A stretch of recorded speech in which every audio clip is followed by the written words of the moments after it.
सिया राम हनुमान, सिया राम हनुमान, सिया राम हनुमान, सिया राम हनुमान,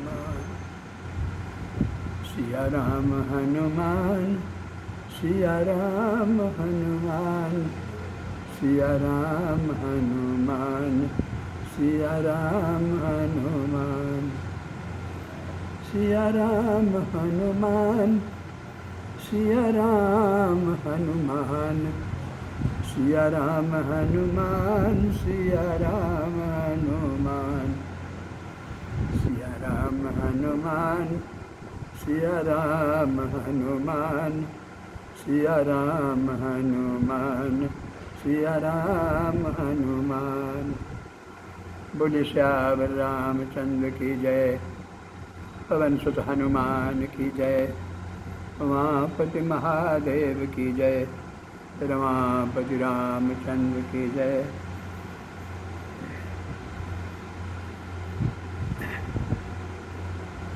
आज पुनः राम चर्चा प्रारंभ करते हुए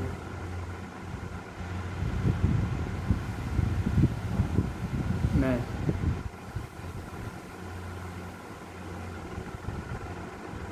चलते फिरते संत समाज की चर्चा करूंगा, जिसे संत कवि तुलसीदास ने प्रयाग की उपमा दी। संत समाज चलते फिरते प्रयाग के समान है। प्रयाग में गंगा, सरस्वती, जमुना, त्रिवेणी धारा है। प्रयाग में अक्षय वट है। यदि संत समाज चलते फिरते प्रयाग हैं तो यहाँ गंगा की धारा क्या है, सरस्वती क्या है, जमुना की धारा क्या है, अक्षय वट क्या है, यह रूप प्रस्तुत करना पड़ता है। संत कवि तुलसीदास ने कहा कि प्रयागराज तो तीर्थराज प्रयाग एक स्थान पर स्थायी है।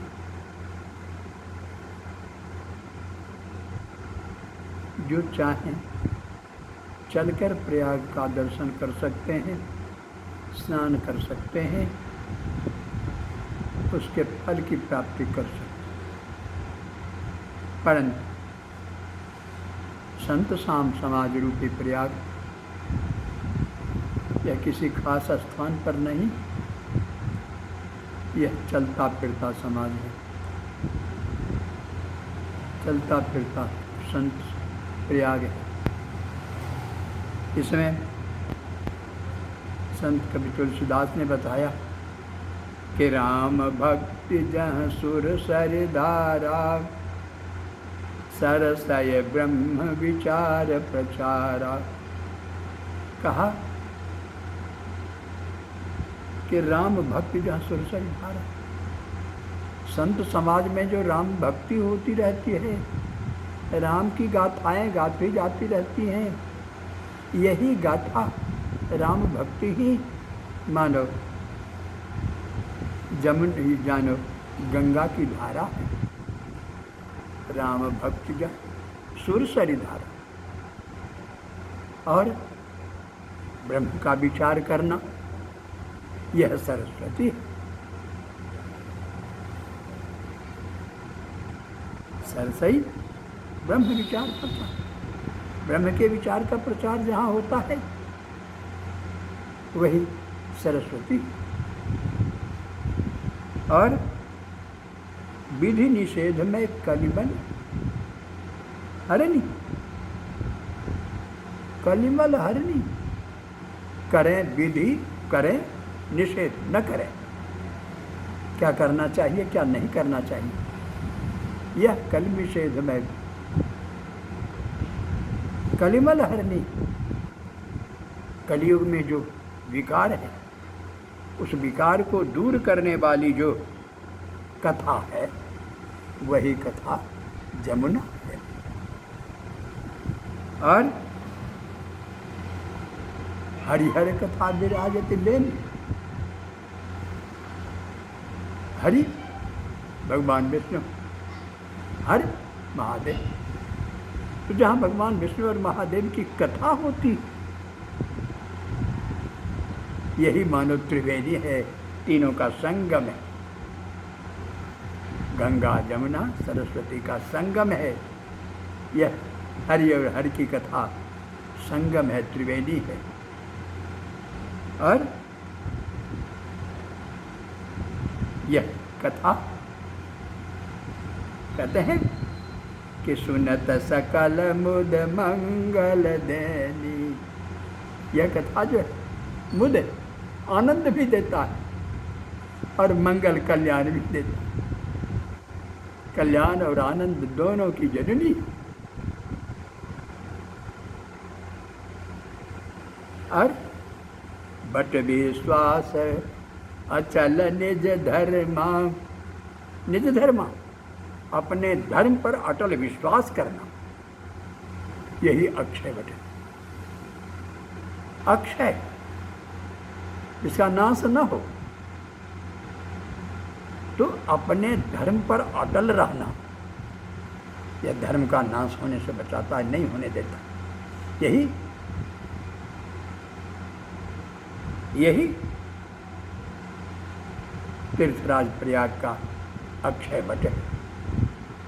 बट विश्वास अचल निज धर्मा, तीर्थ राज समाज सुकर्मा। इस प्रकार यह चलता फिरता संत समाज का तीर्थ, संत समाज रूपी प्रयाग जो है, यह तीर्थराज है। और यह सुंदर कर्मों का समाज है। यह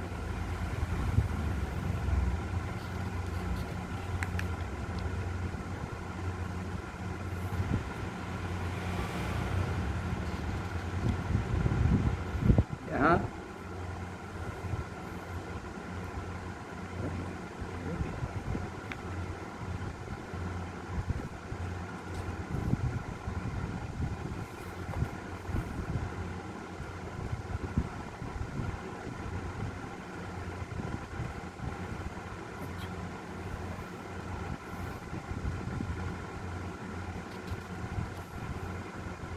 तो चलते फिरते प्रयागराज में राम भक्ति गंगा की धारा हुई। ब्रह्म विचार का कथन सरस्वती। और करें न करें, विधि और निषेध पूर्ण कलयुग के पाप को नाश करने वाली यह जमुना है। भगवान और शंकर की कथा त्रिवेणी से सुशोभित है। सुनते ही संपूर्ण आनंद और मंगल को देने वाली, निर्धर्म में अटल विश्वास अक्षय वट है। शुभ कर्म ही तीर्थराज प्रयाग का समाज है।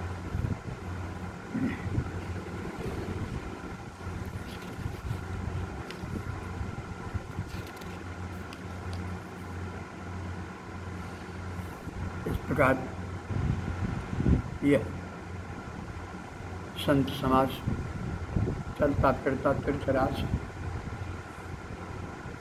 यह ऐसा तीर्थराज है। सब ही सुलभ सब दिन सब देशा, सेवत सादर समन कलेसा। कहते यह प्रयाग ऐसा है, सब ही सुलभ। प्रयागराज का तीर्थराज प्रयाग, तो जो प्रयाग जाएंगे उनको उस तीर्थराज से दर्शन होगा, स्नान होगा, पुण्य मिलेगा। जो नहीं जाएंगे उनको नहीं मिलेगा। परंतु यह चलता फिरता तीर्थराज जो है यह सब ही सुलभ, यह सबको उपलब्ध है। जो चाहे, जहाँ चाहे, जब चाहे संत समाज का समागम कर प्रयाग का स्नान कर सकता है, प्रयाग का लाभ ले सकता है। इसलिए कहा सब ही सुलभ। यह चलता फिरता प्रयाग सबके लिए सुलभ है, और एक दो दिन नहीं। प्रयाग में जो जाएंगे, जब जाएंगे तब लाभ मिलेगा। यहाँ कहते हैं सब दिन संत समाज का समागम, संत समाज का सेवन, संत समाज की संगति सब दिन प्राप्त है। और कुछ देश विशेष नहीं, जहाँ चाहो, सब देश, सब जगह संत समाज हैं, सब जगह इस प्रयाग की उपलब्धि है। इसलिए सेवत सादर समन कलेसा, इसलिए जो भी इस चलते फिरते सब समाज के प्रयागराज का सेवन करते हैं, संत समाज रूपी चलते फिरते संत समाज रूपी प्रयाग का सेवन जो करते हैं, उनको सादर समन कलेसा, आदर के साथ उनके क्लेशों का नाश हो जाता है, उनके दुख दूर हो जाते हैं। अकथ अलौकिक तीर्थ राऊ, यह चलता फिरता तीर्थराज जो है इसके गुण तो अकथनीय है, कहा नहीं जा सकता। ये कितने गुण हैं इसमें, अलौकिक हैं ये, लौकिक नहीं, धरती पर के नहीं, पारलौकिक। अकथ अलौकिक तीर्थ राऊ, यह तीर्थराज चलता फिरता प्रयाग अकथनीय है, अलौकिक। देशद्य फल प्रगट प्रभाव, महाप्रयागराज में जब जाएंगे स्नान करेंगे तब फल मिलेगा, परंतु यहाँ देय सद्य फल, संत समाज में सद्य तुरंत ही अपने कर्म का फल मिलता है। देय सद्य फल, सद्य फल दे देता है, तत्काल फल देता है, और प्रकट प्रभाव से फल देता है। संत समाज में रहकर, संत की सेवा साधना करके जो फल मिलता है वह तत्काल मिलता है। वह फल प्रत्यक्ष देखने में आता है, देखना चाहिए। संतों की संगति करने से जो करते हैं उनमें संतों के गुण आते हैं, स्वभाव उनके बनते, उनमें भी संत स्वभाव आ जाता है, यह फल है। इसलिए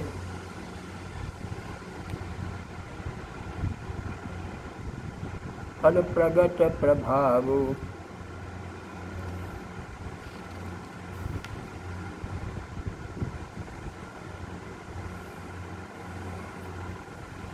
अब कहते हैं सुनी समझहि जनमुदित मना, मज्जहि अति अनुराग, लहि चारि फल यछत तना, साधु समाज प्रयाग श्यामल रामचंद्र शंकर जीवा। कहते हैं सुनी, जो इस चलते फिरते प्रयाग के महात्मा को सुनते हैं, संतों की वाणी सुनते हैं, और सुनी समझें, जो उस पर विचार करते हैं, समझते हैं उसको, जो सुनते हैं और उसको समझते हैं, तो जन मुदित मन, तो जो संत सुनते हैं, समझते हैं, उनका हृदय आनंदित हो जाता है। जन मुदित मन, भक्तों का हृदय आनंदित हो जाता है। और मज्जहि अतुल अनुराग, यही आनंद होना जो है, सुसंत समाज रूपी प्रयाग में डुबकी लगाना हुआ। मज्जहि स्नान करते हैं, अति अनुराग, प्रेम पूर्वक स्नान करते हैं, डुबकी लगाते हैं। मज्जहि अति अनुराग। और प्रयाग में डुबकी लगाने का तो फल होता है। इस संत समाज रूपी प्रयाग में जब डुबकी लगाते हैं, प्रेम पूर्वक कथा सुनते हैं, समझते हैं, आनंद लेते हैं, तो यह डुबकी जो है, इसमें देय सद्य फल, लहई चारि फल आछत तन, इसकी महिमा तो और अपार है। यह तेरे शरीर रहते ही अछत तन, शरीर के रहते ही देय सद्य फल, चारि फल, ये चारों फल देते हैं। चार फल क्या हैं? अर्थ, धर्म, काम, मोक्ष। अर्थ की प्राप्ति, धर्माचरण करने से धन की प्राप्ति होती है।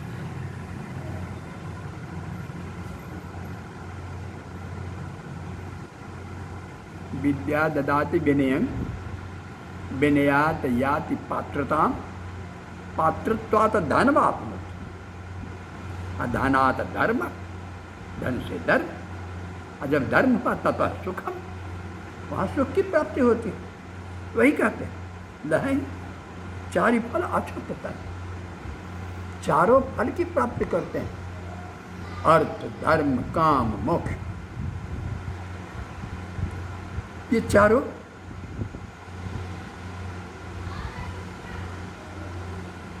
अछत तन, शरीर के रहते प्राप्त होते हैं। अछत तन कहने का अर्थ यह है कि मोक्ष की प्राप्ति सशरीर नहीं होती। मोक्ष की प्राप्ति तो शरीर छूटने पर होती, लेकिन यहाँ कहते हैं अछत तन, शरीर के रहते हुए भी मोक्ष की प्राप्ति होती है। यह मोक्ष क्या है? यह मोक्ष क्या है? कहते हैं कि संत समाज का सेवन करना, संगति करना, उनका जो प्रभाव हमारे ऊपर पड़ता है भक्त जन पर, भक्त भी वैसा ही बन जाते हैं। और जब उनका स्वभाव संत जैसा हो गया तो तन को मुक्ति तो मिलनी ही है। इसीलिए कहा कि अछत तन, तन रहते ही उनको यह प्राप्त हो जाता है।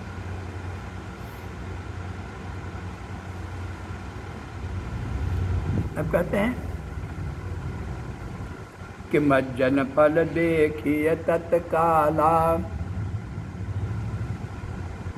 संत समाज चलते फिरते संत समाज में, संत समाजों की प्रयाग में स्नान करने से क्या होता है? उसका फल मिलता है, पुण्य मिलता है। कहते हैं इस चलते फिरते संत समाज रूपी प्रयाग में स्नान करने से मज्जन फल देखिए तत्काला, स्नान करने का, डुबकी लगाने का तत्काल फल देखिए। क्या तत्काल फल होता है? कहते हैं का कहो ही पिक अब कऊ मराला। कहते हैं तत्काल फल यह है कि कौआ कोयल बन जाता है और बगुला हंस बन जाता है। ये क्या हुआ? क्या शरीर में कौआ का शरीर कोयल का शरीर बन जाता है, बगुला का शरीर हंस का शरीर बन जाता है। कहते हैं काक होई बक, बको मराना, काक होई बको मराना। तात्पर्य यह है कि कौआ का स्वभाव जिसको है, बगुला का स्वभाव जिसमें है, उस स्वभाव में परिवर्तन होता है। संत समाज में डुबकी लगाने से, संगति करने से उसके स्वभाव में परिवर्तन होता है। कहते हैं काक हो ये पिक, काक का स्वभाव क्या है? काक का स्वर बड़ा कठोर होता है। कौवा को विश्वास किसी पर नहीं, बड़ा चौंकता रहता है। कौवा कहते ना खाना दीजिए बढ़िया, वो मांस खाएगा ही। यह सब उसमें दुर्गुण है, अवगुण है।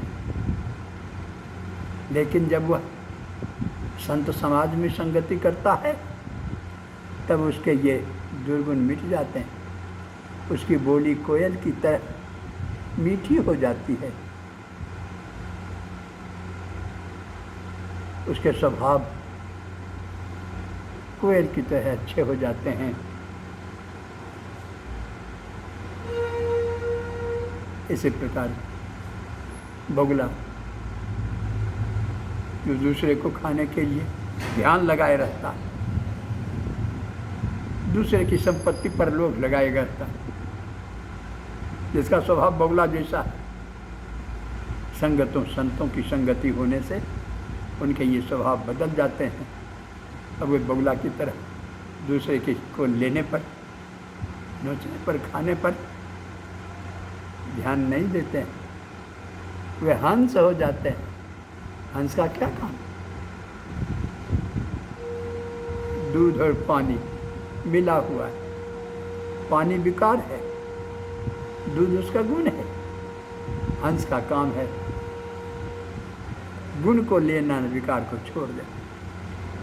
इसी तरह जो संतों के समाज में रहते हैं, संत का सेवन करते हैं, वो दुर्गुण को छोड़ देते हैं, सिर्फ गुण को ग्रहण करते हैं।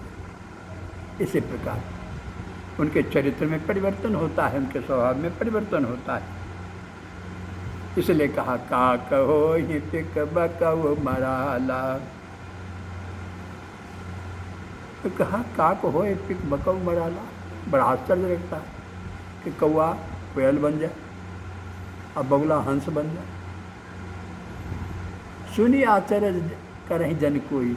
कहते हैं यह सुनने में तो आश्चर्य की बात है, लगता है आश्चर्य होगा कैसे, लेकिन कहते हैं कि आश्चर्य करे जन कोई। किसी को भी इसमें आश्चर्य करने की कोई बात नहीं है। क्यों? क्योंकि सत्संगत महिमा नहीं गोई। सत्संगति का जो महत्व है वह किसी से छिपा हुआ नहीं है। संगति के महत्व का यह प्रभाव है कि बगुला हंस हो जाता है, कौवा कोयल बन जाता है। कहते हैं यह प्रमाण देते हैं। वाल्मीकि नारद घट जोनी, निज निज मुखन कही निज होनी। एक दो की बात नहीं, इसको प्रमाणित करने के लिए महान संतों को, महान लोगों का उदाहरण दिया और कहा कि कोई गलत बात नहीं। स्वयं महाकवि वाल्मीकि, स्वयं नारद जी और स्वयं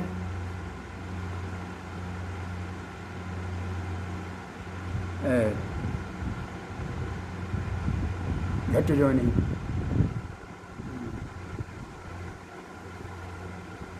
अगस्त्य जी, इन तीनों ने अपने ही से स्वीकार किया है कि सत्संग के प्रभाव में ऐसा होता है। क्या आप तो जानते हैं, वाल्मीकि जंगलों में रहते, वह राही को लूटते, मारते, काटते और उसी से अपने परिवार का जीवन चलाते थे।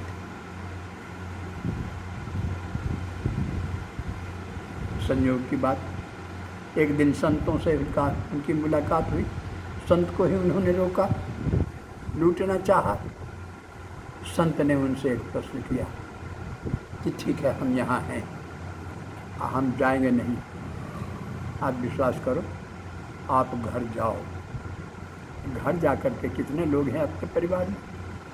जितने लोग हैं सबसे पूछो कि हम यह सब करके जो यहाँ लाते हैं इसमें जो पाप होता है उसका हिस्सा लोगे कि नहीं? जो जो हम कमा कर लाते हैं वो सब खाते हो, इसमें जो हम पाप करके आते हैं उसमें भी हिस्सा तुम्हारा होना चाहिए। हिस्सा लोगे कि नहीं? तो सबने स्वीकार कर दिया, अस्वीकार कर दिया कि नहीं, हम उस पाप का हिस्सा नहीं देंगे। यही आकर लौट कर वाल्मीकि ने उस वहाँ संतों को बताया तो संत ने उपदेश किया कि देखो, तुम जो कमाया लिया सब, अब पाप तुमको सिर्फ उसका कोई हक नहीं। उनकी संगति का प्रभाव क्या हुआ कि वाल्मीकि ने यह घटना छोड़ ही नहीं दी। उपाय बताया, करें क्या? उनको संतों ने बताया कि राम राम कहो। उनका तो स्वभाव था हर मारो मारो मार मार मार मार करते थे। अब वो राम कह न सके तो राम के बदले में मार कहना शुरू किया। मार मार मार करते करते वही मार मार राम बन गया, राम राम हो गया। यही उल्टा नाम जपत संसारू वाल्मीकि भे ब्रह्म सम। यही उल्टा नाम जप करके संतों की संगति से वाल्मीकि महान बन गए। इसी तरह नारद ने भी स्वीकार किया, अगस्त ने भी स्वीकार किया। ये तीनों महान व्यक्तित्व गवाह में हैं कि सत्संगत का यह प्रभाव होता है। कौआ कोयल बन जाता है, बगुला हंस बन जाता है। अपने अपने जीवन की कहानी उन्होंने तीनों ने सुनाई।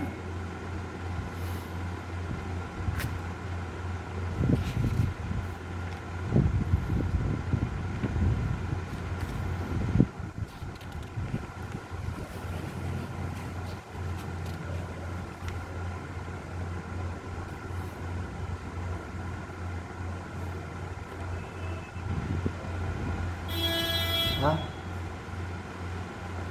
जलचर थलचर नभचर नाना, जे जड़ चेतन जीव जाना। मति कीरति गति भूति भलाई, जब जही जतन जहाँ जही पाई। कहते हैं यह एक दो की बात नहीं, संत का प्रभाव, संगति का प्रभाव एक दो की नहीं, एक दो जगह की नहीं, एक दो देश की नहीं। जलचर थलचर, जल में निवास करने वाले जीव, थल धरती पर निवास करने वाले जीव, नभचर आकाश में निवास करने वाले जीव, ये जितने नाना अनेक प्रकार के ये जीव जो जल में रहते हैं, थल में रहते हैं, आकाश में रहते हैं, ये सभी चाहे वे जड़ हो या चेतन। जड़ जैसे पहाड़, जंगल, पत्थर, ये जड़ हैं। पेड़ पौधे जड़ हैं। तो ये जड़ चेतन, चाहे चेतन तो जीवधारी है। ये सब जड़ चेतन जीव जाना। संसार में जितने जड़ और चेतन जीव हैं, जो जल में रहने वाले हैं, थल में रहने वाले हैं या आसमान में नभ में रहने वाले हैं, वे सभी मति कीरति भूति भूल। उनमें जो उनकी मति जो है, उनकी जो बुद्धि है, उनका जो जस है, उनकी जो गति है, उनकी जो भलाई है,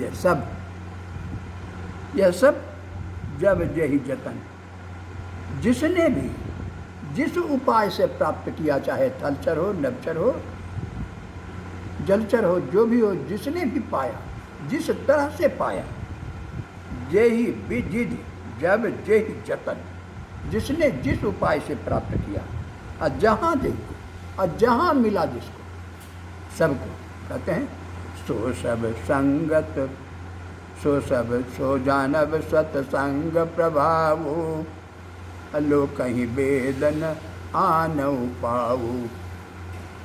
कहते हैं यह प्राप्त, यह प्रभाव जो है, यह क्यों ऐसा होता है? कहते हैं यह सत्संग का प्रभाव है। सो जानब सत्संग प्रभाव हो, यह जान लो दूसरा नहीं, यह सत्संग का प्रभाव है, महिमा है उसकी। लो कहूँ वेद नयान पाऊ, यह जो सत्संग से मिलता है उसकी प्राप्ति अगर तुम चाहो लोक से, वेदों में यह नहीं, अनुपाऊ, कहीं दूसरी जगह यही नहीं मिलने को है, यह सत्संग से ही मिलने वाला है। लो कहूँ वेद न आनव पाओ।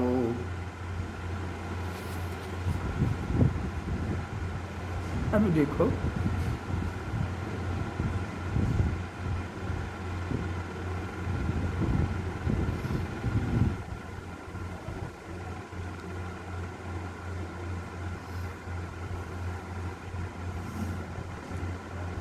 हनुमान जी लक्ष्मण जी के लिए बूटी, जीवन बूटी लाने के लिए जा रहे थे। रावण ने एक निशाचर को भेज दिया कि रास्ते में रोको उसको, बूटी लाने नहीं दो, जाने नहीं दो। तो राक्षस तैयार हुआ, और रास्ते में हनुमान जी जा रहे हैं तो संत बन करके बैठा, कहा अब बैठो, स्नान कर लो, हम तुमको आशीर्वाद देंगे, मंत्र देंगे, तुरंत तुम चले जाओगे, हो जाएगा काम। जब हनुमान जी गए तालाब में स्नान करने तो मकड़ी उनको पकड़ लिया, मकड़ी पकड़ लिया, कहा तुम कौन फेरने पड़े, वो संत नहीं है, वो ऐसा ऐसा है, यही काम वो करता है।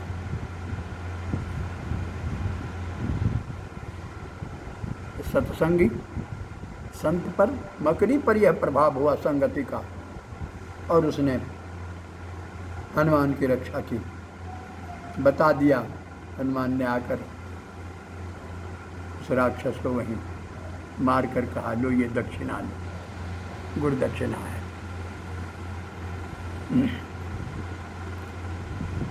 तो ऐसा चाहे जड़ हो चेतन हो, भगवान जहाँ जहाँ गए, जंगल में जहाँ जहाँ पैर रखा वो तीर्थ स्थान बन गया। जिस पेड़ के नीचे रहे तो हरा भरा सब दिन के लिए सुखदायी बन गया। यह जड़ चेतन सबकी स्थिति है, संगति के प्रभाव से सभी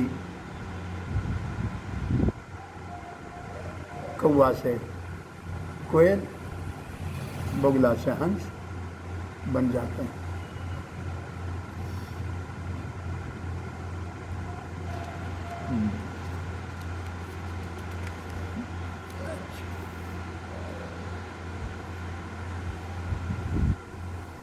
अब कहते हैं बिनु सत्संग न विवेक, बिनु सत्संग विवेक न होई,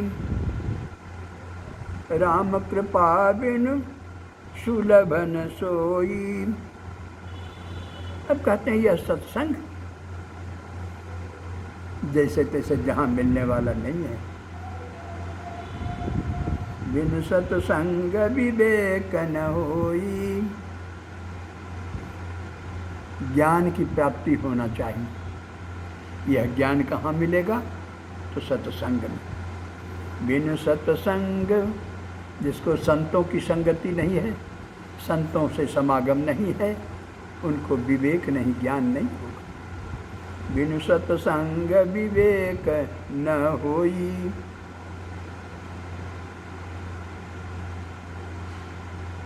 ज्ञान की प्राप्ति के लिए सत्संग आवश्यक, आवश्यक शर्त हुआ।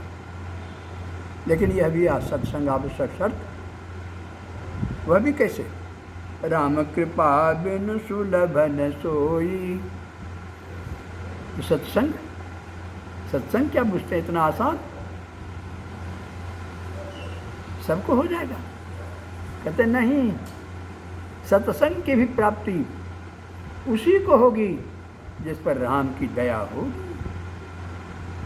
राम कृपा बिन, बिना भगवान की कृपा के, दया के, सत्संग की प्राप्ति भी नहीं होगी। और जब सत्संग नहीं होगा तो विवेक नहीं होगा, विवेक नहीं होगा तो स्वभाव काट से बोगला होगा, बोगला से हंस नहीं होगा। बिन सत्संग विवेक न होई। राम कृपा बिन सुलभ न सोई।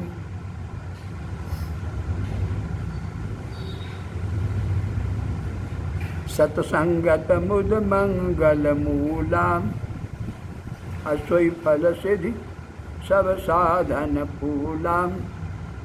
कहते हैं सत्संगत, संतों की संगति, मुद मंगल मूल। मुद आनंद, अमंगल कल्याण। संतों की संगति जो है आनंद और कल्याण की जननी, इसी से आनंद और कल्याण की प्राप्ति होती। और सोई फल, उसके साधन जो है, संगति के साधन क्या है? पूजा पाठ करना, ब्राह्मणों का आदर करना, ब्राह्मण की पूजा करना, संतों को सेवा करना, यह सब जो है साधन है। यह साधन फूल है, विवेक पाने के लिए फूल है। और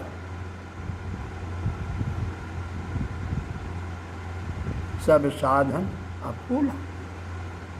अफूल क्या हुआ? यह साधन फल, सोई फल, ये सब साधन जो है वह फूल है। और विवेक की प्राप्ति, संत की प्राप्ति, यही फल है।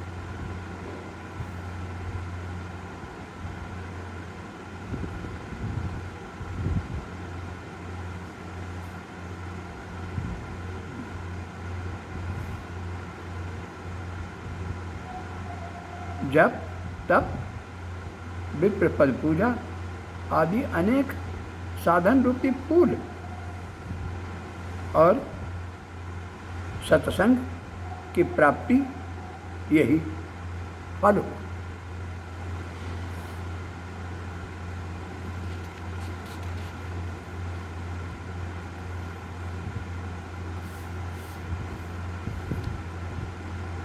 सठ सुधरहि सतसंगति पाई।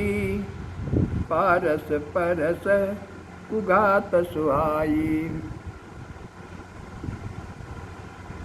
विधि बस सुजन कुसंगत परहि।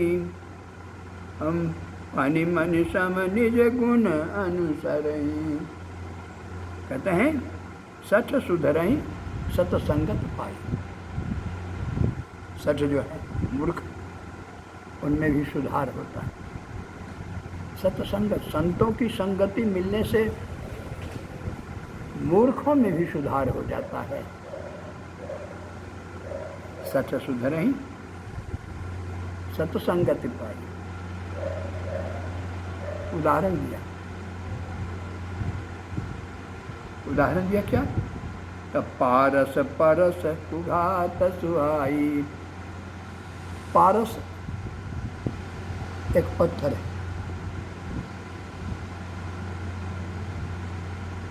परस छूने सटने से। अनेक तरह के धातु हैं,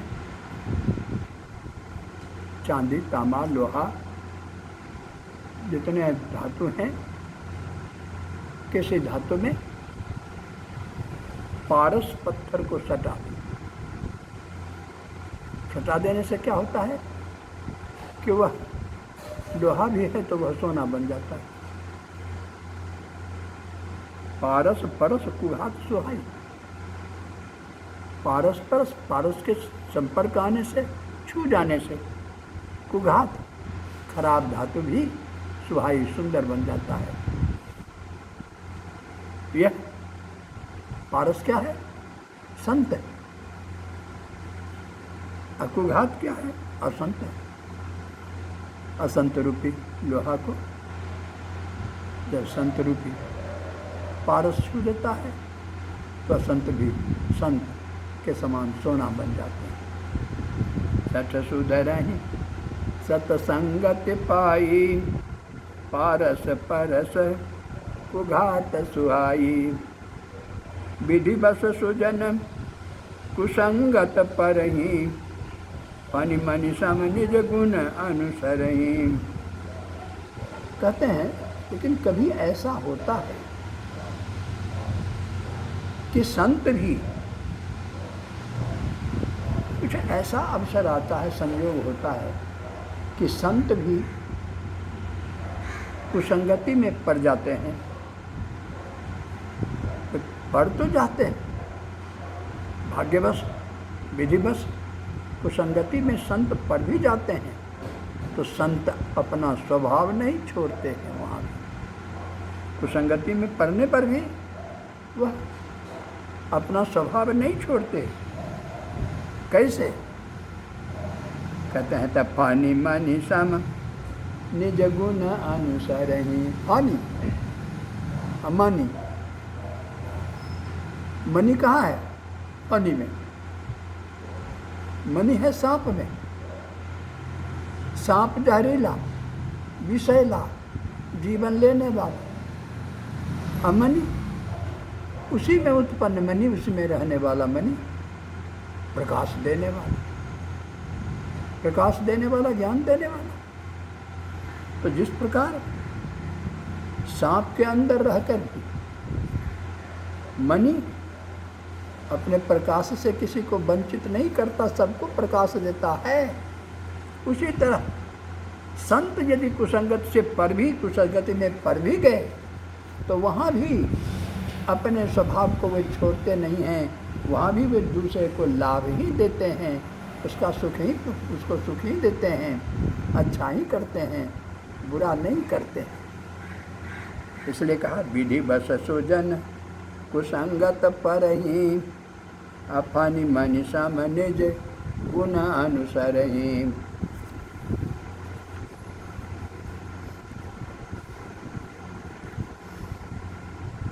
विधि हरिहर कवि कोविद बानी, कहत साधु महिमा सकुचानी। सो मोसन कही जातन कैसे, साक बनिक मनि गुण गण जैसे। विधि हरिहर, विधि हरिहर कवि कोविद बानी। विधि ब्रह्मा, हरि विष्णु, हर महादेव, अच्छे कवि, कोविद, ये सभी इन सबों की बात जो है, कहत साधु महिमा सकुचानी। ये सब विधा ब्रह्मा हों, हरि विष्णु हों, महादेव हों, बड़े बड़े कवि हों, कोविद हों, ये सभी ज्ञानी बानी लोग हों, जितने भी हों, ये सभी अगर वे साधु महिमा, साधु की महिमा कहना चाहते हैं तो साधु की महिमा, संत की महिमा कहने में ये भी सकुचाते हैं, लजाते हैं। महिमा इतनी अधिक है कि उनको कहना सामर्थ्य के बाहर बुझाता है। कहत साधु महिमा, साधु की महिमा कहते सकुचानी, ये सभी भी लजा जाते हैं, नहीं कह पाते हैं। संत कवि तुलसीदास जी कहते हैं कि साधु की इतनी महिमा है कि जब ब्रह्मा नहीं कह पाते हैं, हर महादेव नहीं कह पाते हैं, विष्णु नहीं कह पाते हैं, बड़े बड़े कवि नहीं कह पाते हैं, तो सो मोशन कही जाते न, वह साधु की महिमा मैं कहना चाहूँ, या मुझसे जैसा कैसे यह संभव हो सकता है मुझसे? क्यों? वे तो महान है और नहीं कर पाए। अब मैं क्या हूँ? मैं तो साक बनिक मणि गुण गण जैसे, मैं तो साग बेचने वाला गुजरात, साग फूल बेचने वाला, साधारण, कुछ जानता नहीं, तो गुजरात साग बेचने वाला मन्नी का दाम कैसे करेगा? मनी के संबंध में गुण नहीं बता सकता है। जिसने सब दिन साग बेचा तो साग का गुण बता सकता है, मनी का गुण नहीं बताएगा। जब ब्रह्मा विष्णु महेश जब ये नहीं संत की महिमा बता सकेंगे, तो मैं तो खुजरा हूँ, साग बेचने वाला, मैं संत की महिमा का बखान कैसे कर सकता हूँ? इस प्रकार संत कवि तुलसीदास ने संत की महिमा को चोटी तक पहुँचा दिया।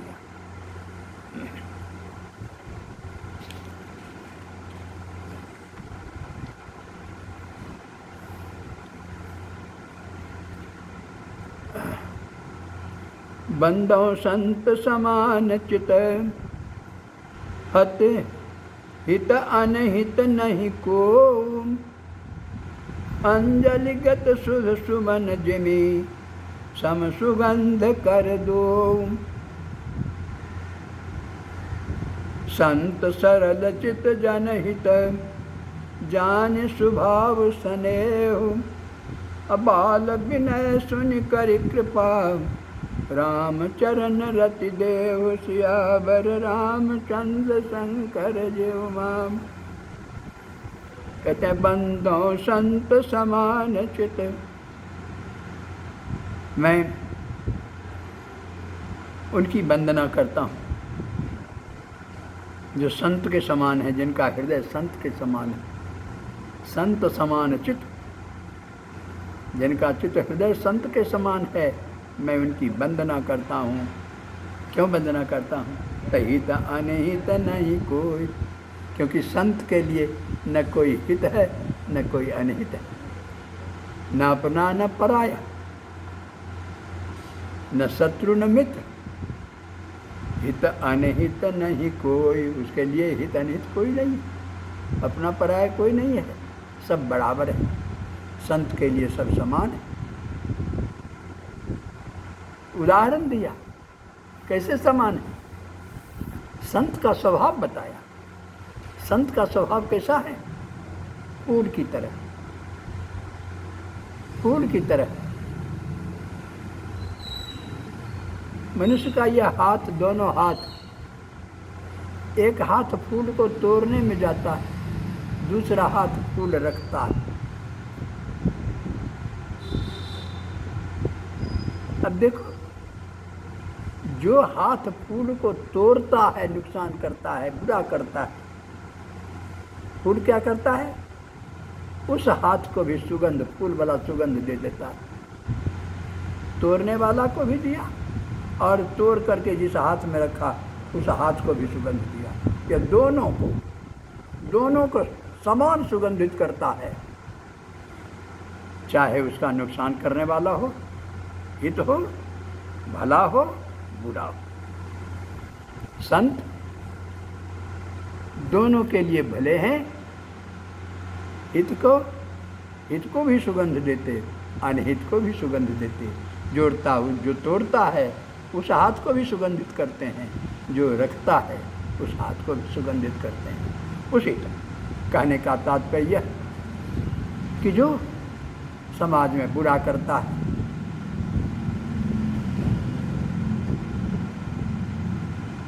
और जो समाज का भला करता है, जो संतों के साथ बुरा व्यवहार करता है, संतों के साथ भला व्यवहार करता है। संत अपने साथ भला व्यवहार करने वाले का लिए अलग अलग व्यवहार नहीं करते हैं, वे दोनों के लिए समान व्यवहार करते हैं, चाहे भले हो या बुरे हो। इसलिए संत सरल चित जनहित जगत हित,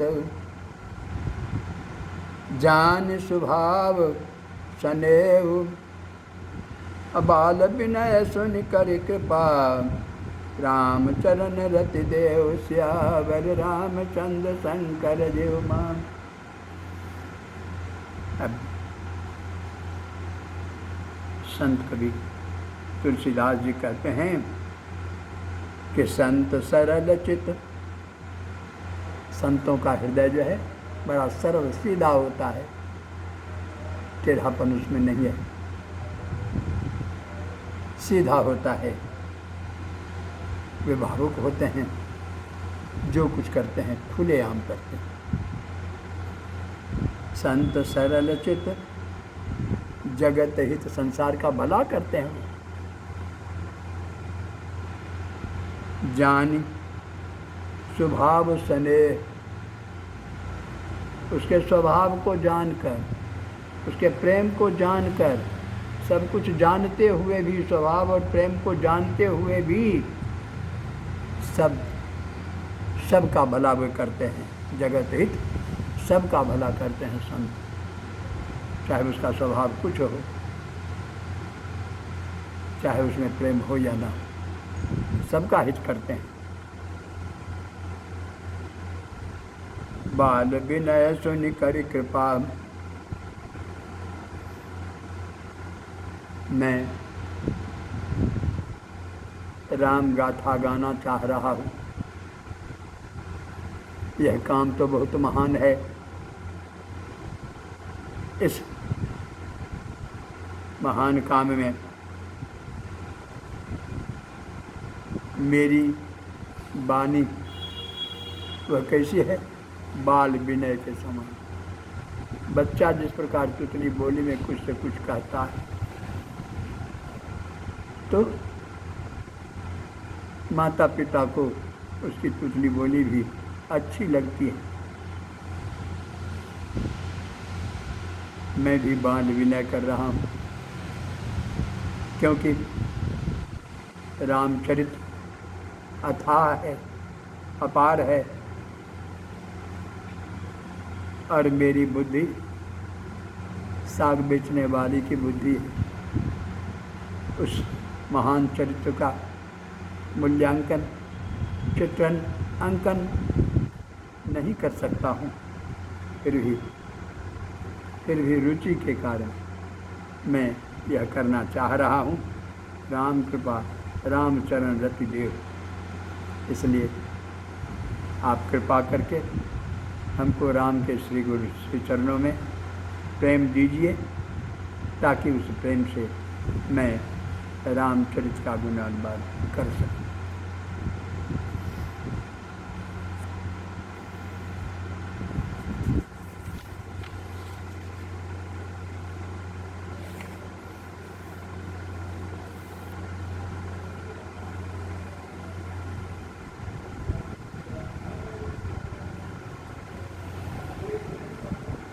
इस प्रकार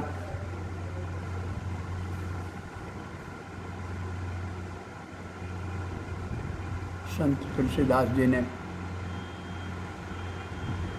संतों की महिमा, संतों का प्रभाव, संतों का स्वभाव गाया, कहा। गाया कहा ही नहीं, उन्हें प्रणाम किया, वंदना की उनकी। अब प्रकरण बदल रहा है। अब बहुरी बंद खलगन सति भाए, जे बिनु काज दाहि नहीं बाए। अरे अब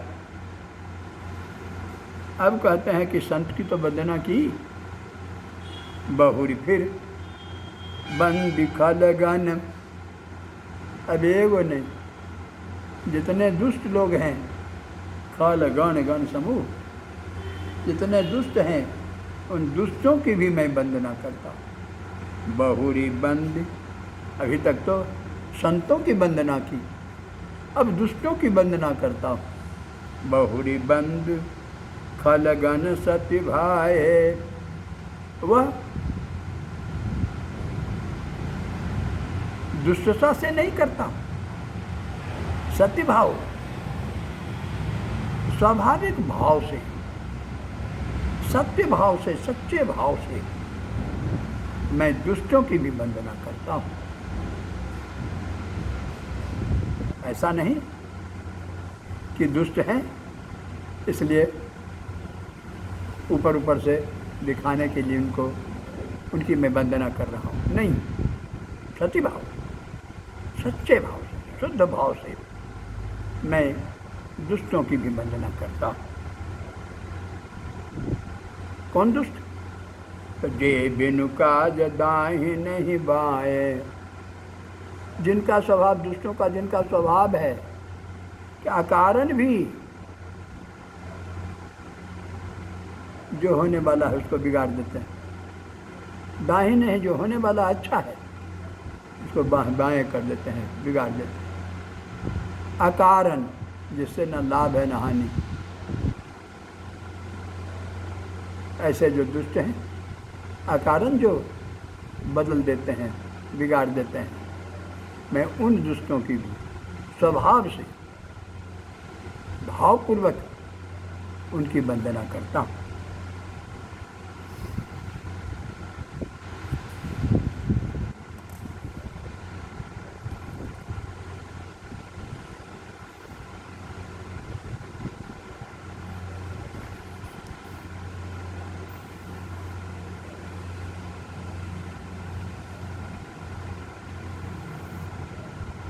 कहते हैं परहित हानि लाभ जिनके रे, उजरे हरस विषाद बसे रे।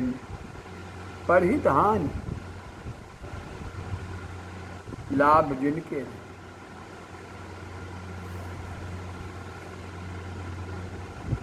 जो दुष्ट हैं, असंत हैं, उनका क्या स्वभाव है? तो दूसरे का, किसी का अगर भला हुआ तो भला में वो अपना बुरा देखते हैं।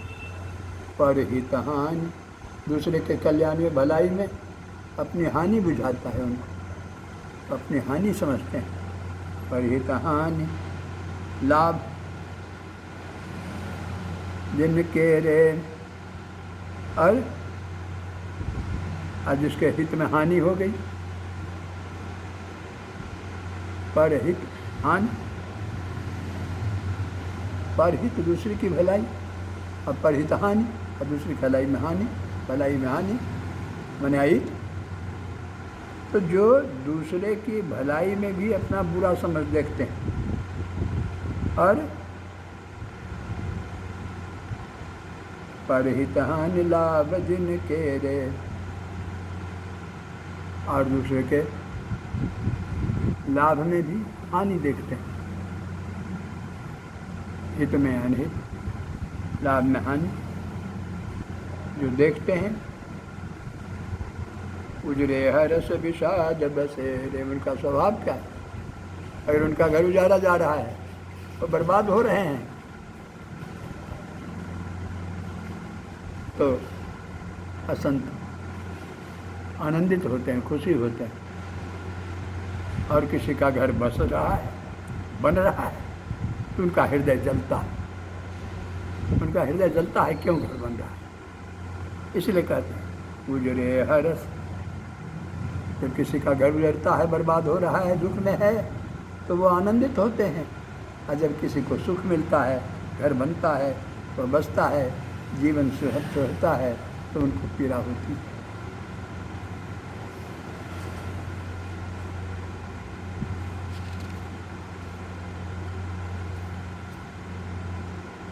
हरिहर समरा के सराहु से, पर यकाज बट सहस बाहु से। उदाहरण देते हैं कैसे उनको दूसरे के हानि में अपना लाभ, दूसरे के लाभ में अपनी हानि दिखाई पड़ती है। कैसे? हरिहर जस राकेश राहु से। हरि और हर के का जस जो हरि विष्णु हर महादेव, विष्णु और महादेव का जो जस गान होता है, उनकी कथा होती है, वह क्या है? राकेश, राकाईश, चंद्रमा, वह जस जो है हरिहर, हरि और हर का जो जस है वह चंद्रमा के समान है। और यह असंत क्या है? तो असंत है राहु से। राहु जब चंद्रमा पूर्ण होने लगता है, प्रकाश होने लगता है, तो राहु उसको निगल जाता है, उसको अच्छा नहीं लगता है, उसको बुरा करने लगता है, अंधेरा करने लगता है। पर अकाज भट सहस बाहु से। वे सहस्त्रबाहु की तरह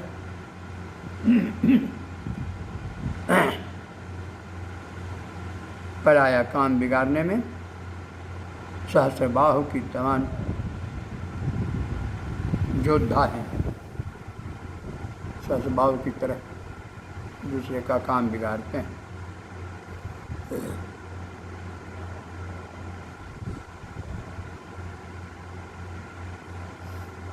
हरि और हर का यश गान करना यश की पूर्णता मानी जाती है।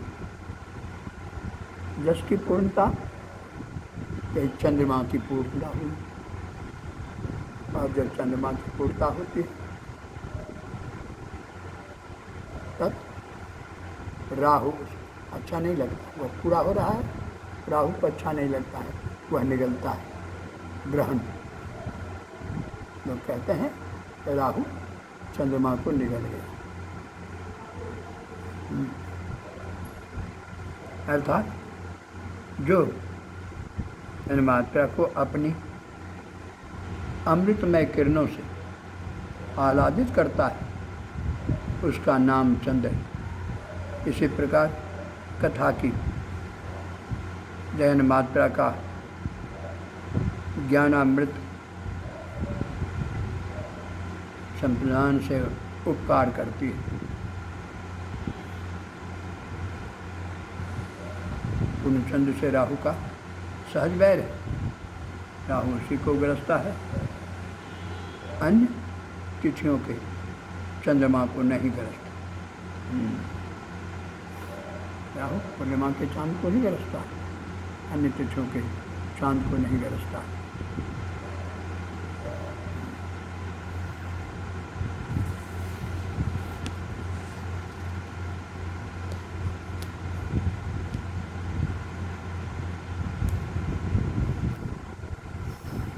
जे पर दोष लखहि सह साखी, परहित घृत जिनके मन माखी। कहते हैं कि जो दूसरे के दोष को देखता है,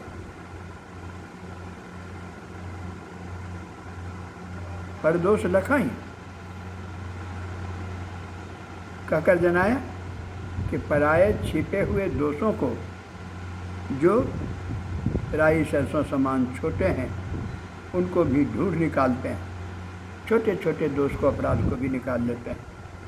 अपने दोषों को चाहे वे पर्वत समान बड़े क्यों न हो, नहीं देखते। वे अपने बड़े दोष को नहीं देखते, दूसरे के छोटे छोटे दोष को भी उजागर करते हैं।